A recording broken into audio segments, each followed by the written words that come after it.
माननीय बुटेल साहब बाहर चले गए, आ जाएंगे यहाँ पे। ये जो माननीय गवर्नर साहब से 1 घंटा और 27 मिनट अभिभाषण दिलवाया गया, उसमें एक बहुत जबरदस्त टेक्निक जो है वो आप लोगों ने लगाई है। और वो टेक्निक ये है, जब मैं कॉलेज में पढ़ाया करता था, एक मेरा मित्र था, वो कहता था यार आर्ट्स में जब हम लोग पढ़ते थे 2001-2 से पहले की बात है कि आर्ट्स में पढ़ते हुए हमारे नंबर नहीं आते। मैं बड़ी अथाह मेहनत करता हूं और कोशिश भी पूरी करता हूं कि सारा कुछ बेहतर तरीके से करूं और पेपर अटेम्प्टेशन भी नहीं होती मेरी।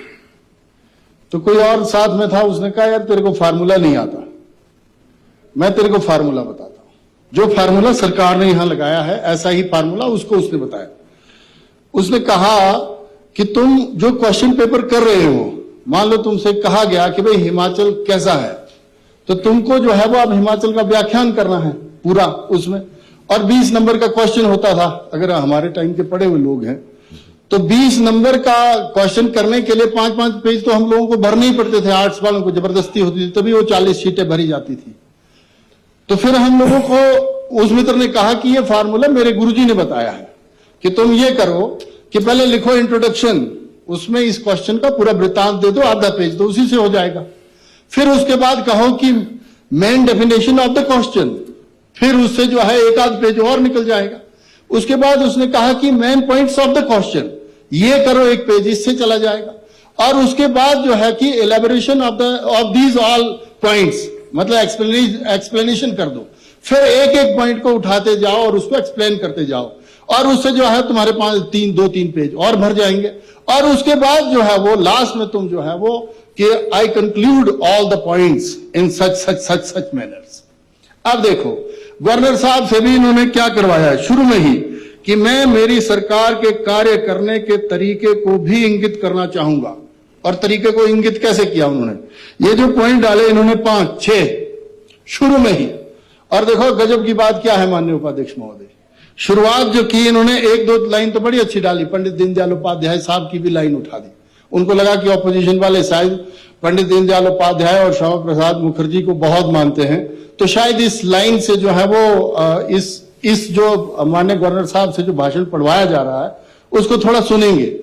हम तो सुन रहे थे फिर भी, लेकिन इनके अपने बंदे ही नहीं सुन रहे थे।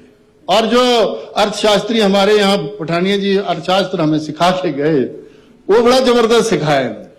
अपना बैंकिंग का जितना भी इनका एक्सपीरियंस है इतना गजब तरीके से निचोड़ा है यहाँ पर कि मैं तो खुद कंफ्यूज आ गया, जो जैसे यूपी में बोलते हैं, गजब तरीका है भाई साहब। पर उसके बावजूद भी मिनिस्टर बनने के चांसेस हैं नहीं इनके, क्योंकि आज इनसे भी कहा गया कि भाई जाओ और जा करके तुम प्रेस कॉन्फ्रेंस आज आप करो। ये भी खुश, मुख्यमंत्री जी भी खुश। और दूसरा फार्मूला बुटेल साहब को दिया हुआ है। मैं जो बुटेल साहब को देख रहा था, इन्होंने शिक्षा मंत्री जी भी चले गए, अब काम करते रहे शिक्षा मंत्री जी, संसदीय क्या थे वो बनाए हुए कार्य मंत्री। ये तो बेचारे क्या करते, ये तो पीछे देखते ही रहते थे। पर हाँ, बड़ा भारी मन था इनका।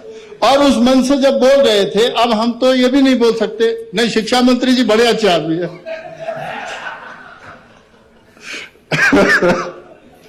इनका तो विराट रूप है, ये आधे से रावण है, पूरे नहीं है।